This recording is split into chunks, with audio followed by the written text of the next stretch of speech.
अध्यक्ष जी जयराज साहब, हमारे भारतीय किसान यूनियन के अध्यक्ष आदरणीय राकेश टिकैत जी जिसमें पहुंचे हैं, हमारी संसद में साथी सोनीपत से आदरणीय सतपाल भंडारी जी,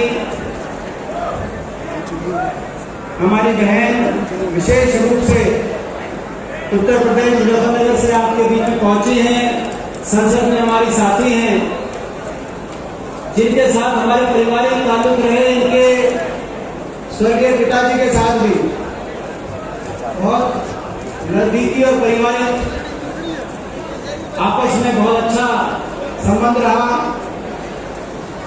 और हमें बड़ी खुशी होती है जब संसद में हम इनको देखते हैं। जिस काबिलियत से आप सबकी बात हमेशा रखती हैं हमारी बहन इकरा हसन, हमारे बहुत से हरियाणा विधानसभा से हमारे बहुत वरिष्ठ विधायक यहाँ पे पहुंचे आपको समर्थन देने के लिए। कईयों ने आपके बीच में अपनी बात रख दी, मगर कईयों ने मुझसे कहा कि आपके बीच में उनका नाम मैं ले दूं। हमारे आदरणीय कांग्रेस पार्टी विधायक दल के उपनेता और पूर्व मंत्री और बहुत वरिष्ठ विधायक आफ्ताब अहमद जी, हमारी पूर्व मंत्री और 5वीं बार हरियाणा विधानसभा में विधायक गीता गोकल जी, हमारे विधायक रघुवीर तेवतिया जी, हमारे विधायक मोहम्मद इजराइल जी, हमारे विधायक कुलदीप वत्स जी, हमारे राष्ट्रीय NSY के राष्ट्रीय अध्यक्ष भाई वरुण चौधरी जी, हमारे भाई जिनको मैंने पहली बार बोलते हुए सुना, उनका नाम सुना, उनको बोलते हुए हमने पहली बार सुना और उनको बधाई देते हैं। और हमें विश्वास है जो आज हमने नजारा देखा कि जब वो उत्तर प्रदेश विधानसभा में बोलते होंगे तो लखनऊ से पूरा यूपी हिलता होगा, ऐसा हमें आज विश्वास है। भाई अतुल प्रधान जी, भारतीय किसान यूनियन के जनरल सेक्रेटरी युगवीर सिंह जी, हमारे विधायक नीरज शर्मा जी, हमारे कांग्रेस पार्टी के प्रदेश कार्यकारी अध्यक्ष जितेंद्र भारद्वाज जी, लखन सिंगला जी, हमारे बीच में आज इस पंचायत को इस रूप में आयोजित करने में जिनका बहुत बड़ा योगदान रहा, इस संघर्ष को आगे बढ़ाने में जिनका बहुत बड़ा योगदान, और मैं बधाई देता हूं हमारे भाई विजय प्रताप जी, क्योंकि जो इतनी बड़ी पंचायत, जिस पंचायत में हम देख रहे हैं इतने प्रदेशों से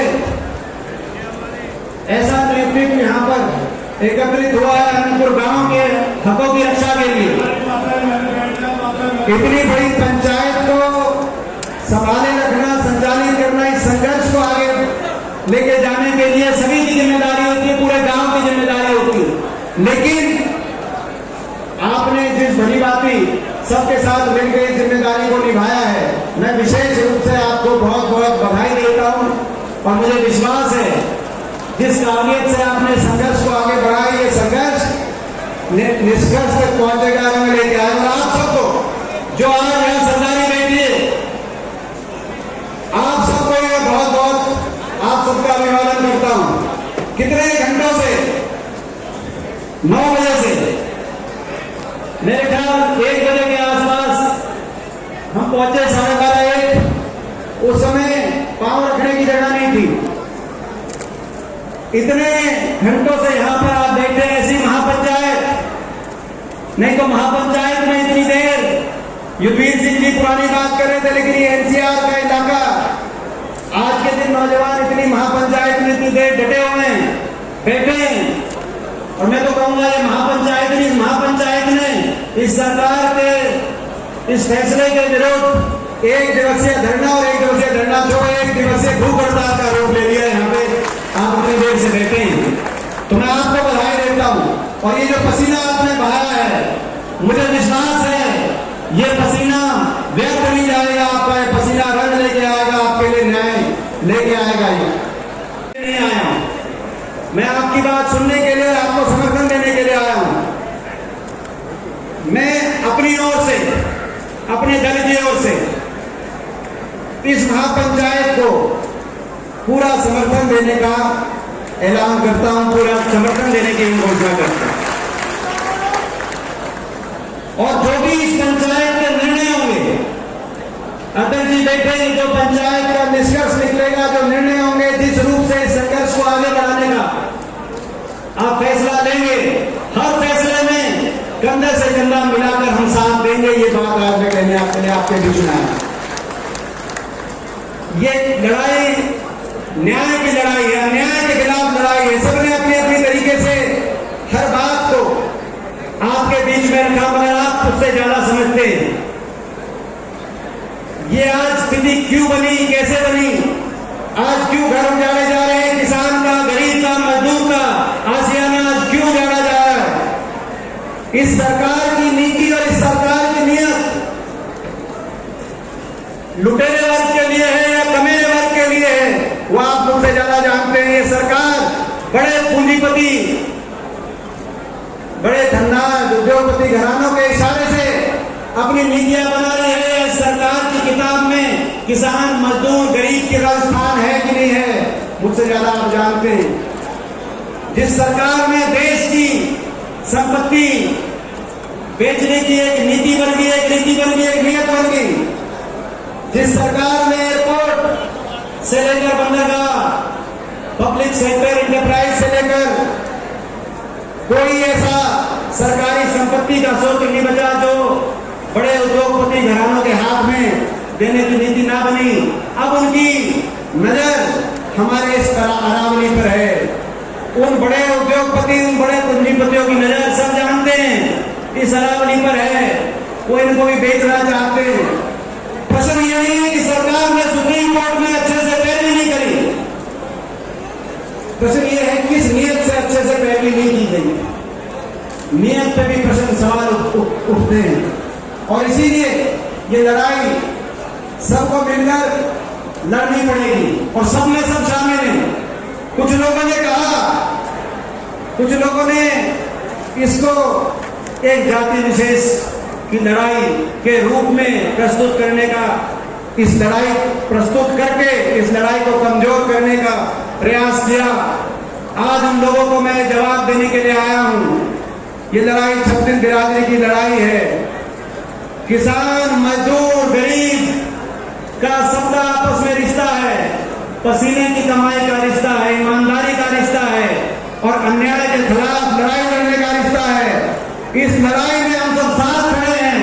हरियाणा की छत्तीस बिरादरी साथ खड़ी है। जब तक न्याय नहीं मिलेगा तब तक हम साथ निभाएंगे अपने भाइयों का।